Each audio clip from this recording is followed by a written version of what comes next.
Alfred Miller کو لے کر جرمیاہ انتہائی پریشان اور تشویش میں مبتلا تھا اور وہ اس انتظار میں تھا کہ الفریڈ ملر کوئی چال چلے، اور جیسے ہی الفریڈ ملر کی طرف سے چال چلی گئی جرمیاہ چوکنا ہو گیا اور اس نے اپنی جوابی کارروائی کے لیے حکمت عملی تیار کر لی۔ ناظرین، اگر آپ یہ پوری سیریز دیکھنا چاہتے ہیں تو نیچے دیے گئے پلے لسٹ کے لنک پر کلک کریں۔ چینل پر نئے آنے والے دوستوں سے گزارش ہے کہ وہ چینل کو سبسکرائب کریں اور ساتھ میں موجود بیل آئیکن پر کلک کریں تاکہ ہماری آنے والی ویڈیوز آپ تک بر وقت پہنچ سکیں۔ تو آئیے چلتے ہیں کہانی کے بقیہ حصے کی جانب۔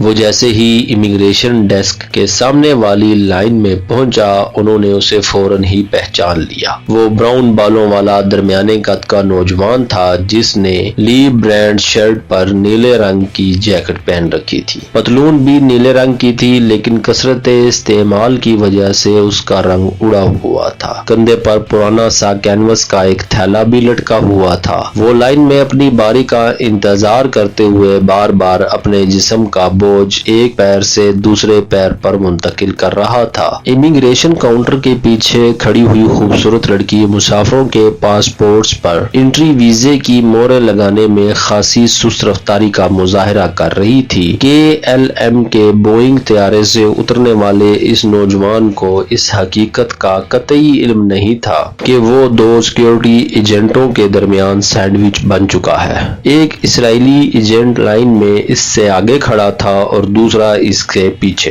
ان کے ہاتھوں میں بھی پاسپورٹ تھے اور وہ یہ تاثر دینے کی کوشش کر رہے تھے جیسے کسی دوسری پرواز سے آئے ہوں۔ ان کے علاوہ اس وقت وہاں پر اینٹی ٹیررسٹ اسکواڈ کے تقریباً 30 دیگر ایجنٹ بھی ادھر ادھر بکھرے ہوئے تھے جو اسی فلائٹ سے آنے والے ہر ڈچ باشندے پر نگاہ رکھے ہوئے تھے۔ ان میں سے ہر ایجنٹ کے پاس پستول موجود تھا اور وہ کسی بھی صورتحال سے نمٹنے کے لیے تیار تھے۔ صبح سویرے موساد ہیڈ کوارٹر میں ہونے والی میٹنگ میں اپنے آدمیوں کو نہایت واضح طور پر ہدایات جاری کر دی گئی تھیں کہ ان کا مطلوبہ آدمی جب تک امیگریشن سے باہر نہ نکلے اس وقت تک کوئی احمقانہ کارروائی نہ کی جائے۔ شین بیتھ کے اندرون ملک سیکیورٹی چیف آوری ٹور نے مشورہ دیا تھا کہ جیسے ہی طیارہ لینڈ کرے اسے گھیرے میں لے لیا جائے، اس طرح کوئی مسافر ان کی نگاہوں سے چھپ کر نہیں جا سکے گا، لیکن جرمیاہ نے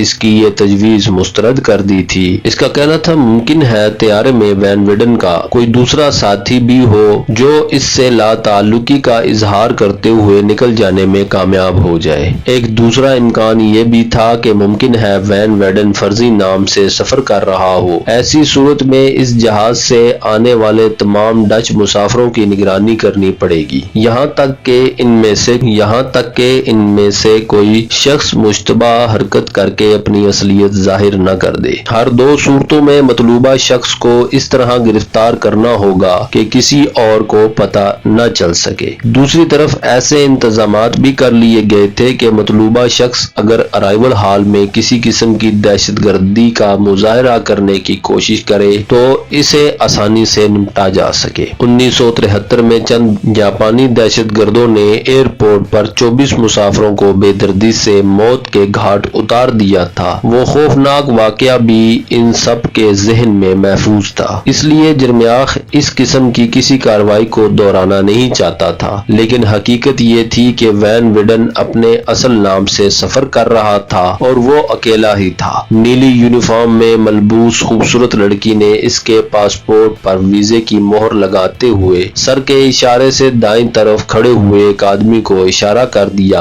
جو بکری کی طرح منہ چلاتا ہوا چیونگم چبا رہا تھا۔ وین وڈن اب کسٹمز کاؤنٹر پر پہنچ چکا تھا۔ اپنے تھیلے کی تلاشی دینے میں اس نے کسی ہیل و حجت کا مظاہرہ نہیں کیا تھا۔ ٹرمینل سے نکل کر وہ ایک جگہ رک گیا۔ اس کا انداز ایسا تھا جیسے اسے یہ فیصلہ کرنے میں دشواری پیش آ رہی ہو کہ اسے کہاں جانا ہے۔ ٹیکسی جناب، لمبے قد کے گنجے نے اس کے قریب آ کر پوچھا۔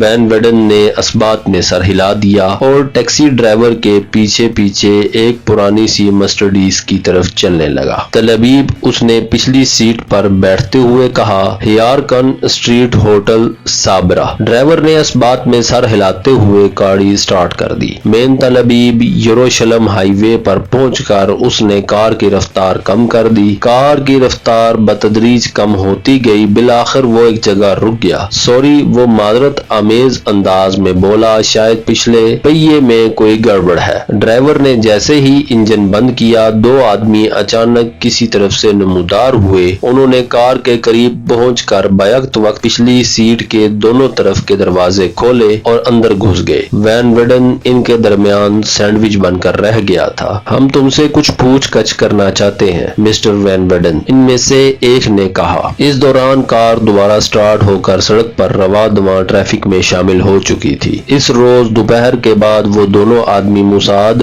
ہیڈ کوارٹر کے کانفرنس روم میں موجود تھے۔ اس مشن کے بعد دوسرے آدمی بھی آ چکے تھے۔ وہ گھوڑے کی نال کی شکل والی میز کے سامنے بیٹھے آپس میں باتیں کر رہے تھے۔ کچھ دیر بعد آوری ٹور بھی پہنچ گیا۔ وہ ایک طویل قامت بھاری برگم آدمی تھا۔ آنکھیں اندر کو دنسی ہوئی تھیں، لیکن ان میں عجیب طرح کی چمک تھی۔ جبڑوں کی ہڈیاں قدرے ابری ہوئی تھیں، سر کے بال جھڑنا شروع ہو گئے تھے۔ اپنے ماتحتوں کے ساتھ اس کا طرز عمل ہمیشہ خوشگوار رہا تھا۔ اپنے آدمیوں کے قریب ہی کرسی پر بیٹھتے ہوئے اس نے جیب میں ہاتھ ڈال کر سگریٹ اور لائٹر نکالے اور اپنے سامنے میز پر رکھ دیے۔ میرے پاس زیادہ وقت نہیں ہے، اس نے کہا، اور میرے خیال میں چیف کی بھی یہی پوزیشن ہوگی۔ کیا تم لوگ اپنی رپورٹ کے پیٹ میں کوئی کام کی بات بھر سکے ہو؟ اس کا فیصلہ آپ رپورٹ دیکھنے کے بعد خود ہی زیادہ بہتر طور پر کر سکیں گے، اس کے آدمی نے مسکراتے ہوئے کہا اور سرخ رنگ کی ایک فائل اس کے سامنے کھسکا دی۔ آوری ٹور نے دوسری کوئی بات کیے بغیر فائل اٹھا کر کھولی اور رپورٹ کا مطالعہ شروع کر دیا۔ اس کا انداز ایسا تھا جیسے وہ رپورٹ کے مدرجات پر ایک تیز نگاہ دوڑا کر جلد سے جلد اس فریضے سے نجات حاصل کرنا چاہتا ہے، لیکن چند ہی سطریں پڑھنے کے بعد اس کا انداز بدل گیا۔ ایک دفعہ رک کر اس نے پھر سے مطالعے کا آغاز کیا۔ اس مرتبہ اس کے انداز میں زیادہ توجہ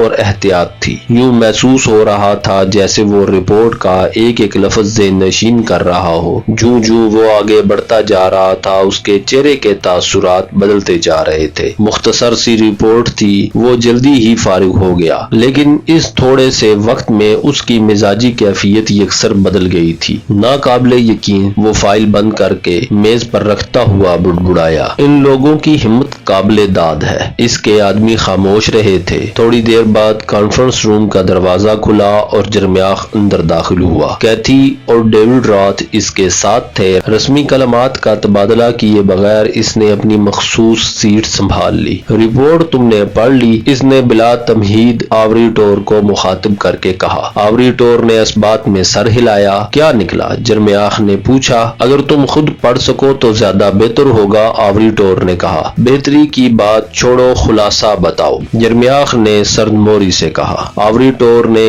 گہری سانس لے کر خود کو پرسکون کیا اور لہجے کو ہموار رکھنے کی حتی الوسع کوشش کرتا ہوا بولا، ایک سطری خلاصہ یہ ہے کہ الفتح کی طرف سے وین ویڈن کو تمہارے قتل کے لیے بھیجا گیا تھا۔ کیتھی کا منہ حیرت سے کھل گیا۔ ڈیوڈ راتھ کی آنکھیں گویا ٹمٹما اٹھی تھیں۔ دونوں کو حیرت کا شدید جھٹکا لگا تھا، لیکن جرمیاخ کا چہرہ بے تاثر تھا۔ وہ تھوڑی دیر بیٹھا خاموشی سے آوری ٹور کو گھورتا رہا، پھر اس کے ہونٹوں پر ایک تلخ سی مسکراہٹ نمودار ہوئی۔ وہ اٹھا اور کانفرنس روم سے باہر نکل گیا۔ اس کے جانے کے بعد کانفرنس روم پر سناٹا طاری ہو گیا تھا۔ سب لوگ تھوڑی دیر پہلے والی خبر کے بعد اب جرمیاخ کے رد عمل کو ہضم کرنے کی کوشش میں مصروف تھے۔ یہ پہلے والا جرمیاخ نہیں ہے، ڈیوڈ راتھ نے اچانک دھیرے سے کہا۔ کیتھی نے چونک کر اس کی طرف دیکھا، پھر اٹھ کر خود بھی باہر نکل گئی۔ ناظرین، اگر آپ کو ہماری آج کی ویڈیو پسند آئی تو ویڈیو کو لائک کریں، شیئر کریں اور کمنٹس میں اپنی رائے کا اظہار کرنا نہ بھولیں۔ چینل پر نئے آنے والے دوستوں سے ایک مرتبہ پھر گزارش ہے کہ وہ چینل کو سبسکرائب کریں اور ساتھ میں موجود بیل آئیکن پر کلک کریں تاکہ ہماری آنے والی ویڈیوز آپ تک بر وقت پہنچ سکیں۔